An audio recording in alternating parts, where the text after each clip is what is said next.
lot of visitors travelled from the other railway, or as the engines would call London, the big city. Engines that pulled their trains would stay the night before going home the next morning. A new visitor had come to the island all the way from the big city. He would taunt the engines for working on an out-of-date railway and claiming that no visitors with famous backgrounds would ever visit the Fat Controller's railway at all. The day after the visitor had arrived, he found Gordon resting in the coal yards. "I don't understand what this railway is coming to," he said snootily. "Can't you just go home already?" grunted Gordon. "We've had enough of your lip for one day." "That's exactly where I was going," said the big city engine pompously.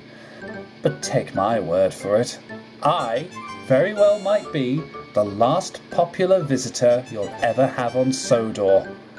Gordon seethed with rage. The big city engine just laughed and puffed away, clouds of steam trailing behind him as he left. "I hope we never see the back of him again," Gordon huffed, as he puffed away to collect the express. Gordon returned to the sheds that evening, still feeling cross. "Stupid thing," he snorted to no one in particular. "I've no patience with that." "Oh, especially after the argument of what station's which at the big city last night," chuckled James. "That is beside the point," said Gordon. "Well, we've had worse visitors," admitted Thomas. "Duck's friend's city of Truro was okay," said Percy. "Not for Gordon," said James. "Will you be quiet?" snapped Gordon. But then his tune changed as he heaved a heavy sigh. "I hate to say it, but there will be no visitor to top that friend of Duck's either."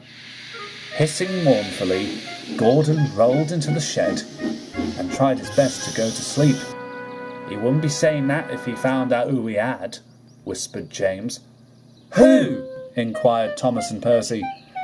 "Listen," whispered James, and he explained everything, but kept his voice down in case Gordon stirred. James informed Thomas and Percy that a visitor with 2 tenders had recently come to the island. Of course, Gordon had wanted to feel more important than the visitor, but only if he knew what was behind the 2 tenders in the first place. The next morning, the Fat Controller arrived at his office at the big station, ready to start another day's work. He had just hung up his hat when the station master came in. "Excuse me, sir," he said. "I think you should know about our latest visitor." "The one with 2 tenders?" asked the Fat Controller.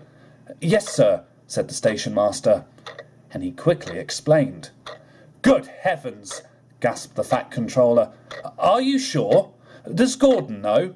"I don't think so, sir," replied the station master. "What are your orders?" "Gordon's pulling the express," the Fat Controller said. "Contact the station master at Tidmouth and have him stopped. I think it's time he met this visitor in person." "Certainly, sir," replied the station master, and he hurriedly left the office. The Fat Controller mopped his brow. "Well, bless my soul," he said. Gordon was not quite pleased when the Tidmouth station master did stop him. "The Fat Controller wants you back at the shed at once," he said. "Uncouple from your train and wait in the siding, please." "How unfortunate," grunted Gordon. He was still put out by the big city engine. He had just reversed into the siding when Donald came along. "Ah, you're still here," he smiled. "That's a mercy." "What are you doing here?" demanded Gordon. "I've come to take on your train," replied Donald. "Let me guess, Fat Controller's orders," sniffed Gordon. "Aye, you could say that," said Donald. "But I'm sure you've been told that he's waiting for you at the sheds." "All right, I'm going," grunted Gordon. "Just take my train and be done with it." Donald couldn't resist chuckling. He was coupled to the express and he set off. Gordon groaned under his breath as he made his way back to the shed. wondering all the while why the Fat Controller would want to see him. Henry, Douglas and Duck were in attendance when Gordon arrived at the shed. The Fat Controller had just arrived himself. "What's going on here?" demanded Gordon. "Shh, shh," whispered Duck. "You're about to find out."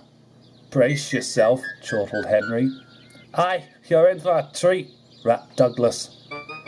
"Ah, Gordon, I'm glad that you got my message," said the Fat Controller. "I hear you quite admired our two-tendered visitor." "Yes, sir, what about it?" "You mean, what about him?" said the Fat Controller. "Gordon, this may come as a surprise to you, but this visitor is none other than your own brother, Flying Scotsman." Gordon's mouth dropped. "Impossible," he said. "When I last saw him at Doncaster—" "Yes, of course," interrupted the Fat Controller. "I'm sure he can explain to you in person. He's waiting for you at the big station yard."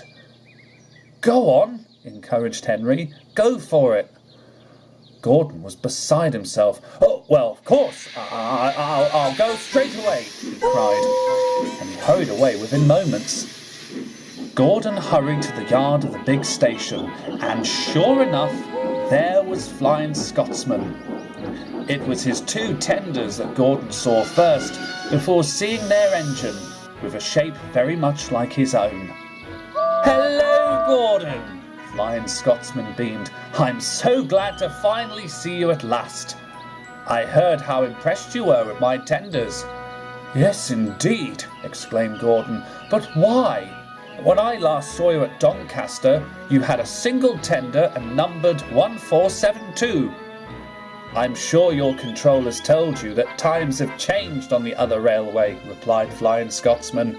"But all the same, I'm glad to finally see you. It's been a long time." "Yes, indeed," smiled Gordon. The Fat Controller had arranged for the two engines to be photographed side by side. Many engines who saw them together thought they were enterprising engines indeed. They were sorry when it was time for Flying Scotsman to return home. He gave Gordon his best wishes, thanked the Fat Controller for allowing him to visit, and set off for home. A chorus of cheers and whistles, the ringing of Toby's bell, and the high chorus of Auld Lang Syne from Donald and Douglas echoed through the station as Flying Scotsman left. Gordon was no longer thinking about that big city engine anymore. He was proud to know that his own brother was one of the greatest visitors that the island of Sodor had ever received. And that was good enough for him.